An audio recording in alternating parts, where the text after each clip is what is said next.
Alors j'ai commencé, je dirais, ma démarche artistique, c'était pour moi le moment important, c'était en 4e année aux Beaux-Arts, où d'un côté j'étais, il y avait le côté conceptuel qui me posait problème, parce que souvent on nous demande mais qu'est-ce que c'est l'idée qu'il y a derrière. Donc ça me posait problème de devoir toujours justifier mon travail. Et de l'autre côté, j'ai aussi voulu, sortir des lieux protégés.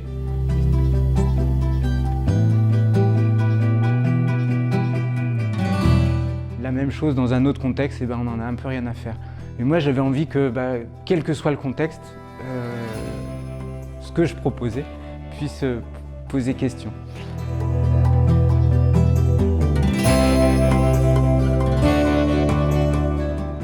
Alors moi, pourquoi j'ai choisi ce carton? Alors, je dirais pour plusieurs raisons.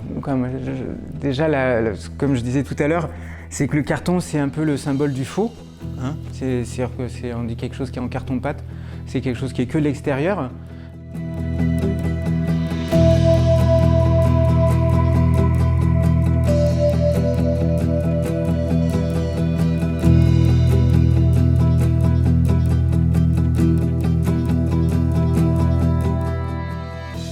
C'est une des premières raisons. Après, c'est un matériau qui est peu onéreux, hein, c'est-à-dire que c'est pas forcément très cher. C'est un matériau qui se travaille très bien, très facilement. Donc du coup, comme moi j'implique les gens dans mon processus, c'est quand même un truc qui est assez important, c'est l'implication des gens là-dedans. Voilà, si on commence à travailler de la pierre ou du bois, il faut des outils, un truc comme ça. Avec le carton, c'est quelque chose qui fait peur à personne, qui est facile à travailler. Après, une autre raison, c'est que c'est un matériau qui est très léger. Hein, c'est-à-dire que nous, en fin de compte, on construit un peu à l'envers. On construit le haut de la construction, après on se soulève. Et le fait d'utiliser du carton, ça permet ça. C'est-à-dire qu'on a un grand volume pour un poids qui est très léger.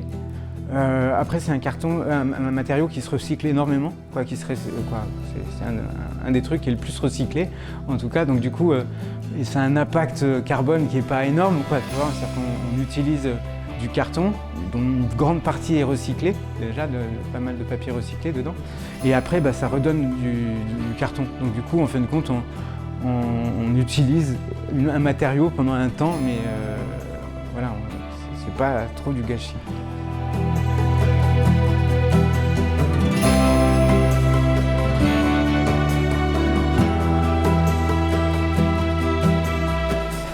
Alors ça fait un petit moment quand même qu'on a pris contact avec la caserne, c'est pratiquement un an, même peut-être un peu plus. Et il m'a parlé d'un projet d'essayer de refaire la tour de Bertha, cette fameuse tour de Sensé-Polcro qui a été détruite.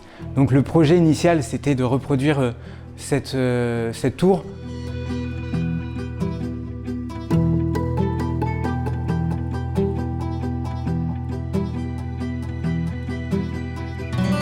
Moi, pour l'instant, je suis arrivé jusqu'à 26 mètres de haut.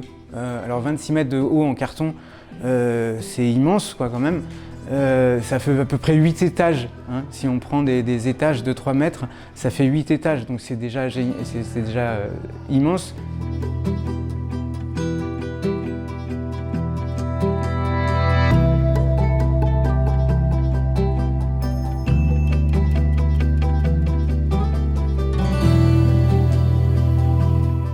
Là, l'idée, c'était de faire 6 mètres par 6 mètres, donc garder un peu ces proportions. Ça aurait été une tentative de battre le record. On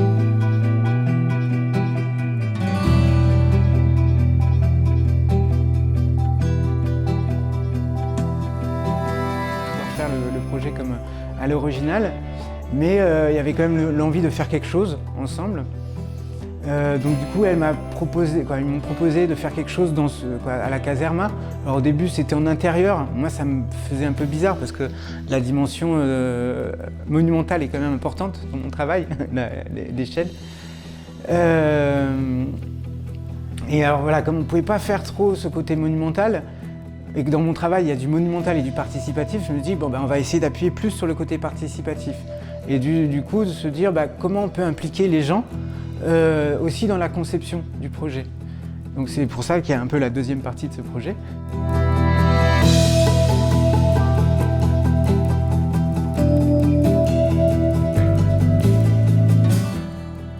c'était parce que moi je cherchais quand même une façon de pouvoir faire un peu du monumental. Alors, on a essayé, j'ai vu qu'il y avait un escalier, il y avait des choses comme ça. Et du coup, elle dit ah mais il y a une tour, et donc on a fait quoi je dirais, mais qui permettait de donner je dirais, la dimension de mon travail sur le côté architectural, sur la participation du public pour soulever, là qui devient vraiment. C'est comme ça que les gens se rencontrent, c'est en partageant la même expérience. C'est pas que du concept, la rencontre, donc ça se fait vraiment sur le point physique. Et la deuxième partie, justement, c'était l'occasion d'essayer de travailler avec des groupes pour qu'ils essayent d'imaginer aussi, de se mettre dans la phase de conception.